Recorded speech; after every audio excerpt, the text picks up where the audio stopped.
So Dr. Geetika, lately I was reading in the newspaper that when you put the sunscreen, it goes in the bloodstream. So what are the kind of sunscreen? There are so many different information about it. Absolutely, Meeta. There's so much information and there's so much controversy regarding sunblock usage.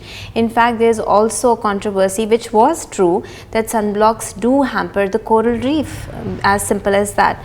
So now the government has come out with various jurisdictions as to the usage of certain ingredients in the sunblock. So you are pretty safe if you're using good sunblocks. And I always suggest using a combination of a physical sunblock over a chemical sunblock, because physical sunblock is just physically protecting your skin. What is the difference? So it's you have to read the label. It's zinc oxide or titanium oxide. That's the pretty much sunblock which gives that white sheen that people say that we don't want that white sheen. That's a physical sunblock property. That one should use. Yes, that is much more safer if you are attentive to any of the properties, or maybe you just want to keep it as natural as possible.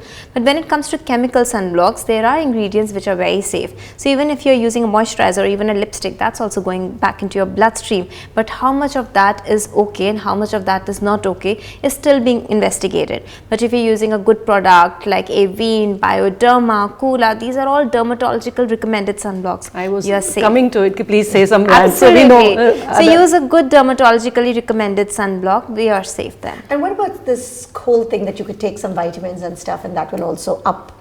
So these are very natural. In fact, they have lycopene extract inside and also a lot of vitamin and antioxidants which protects your body from inside.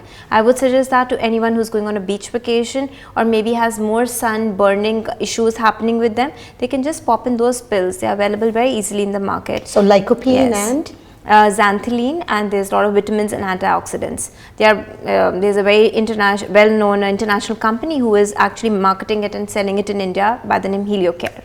Thank you. Yes.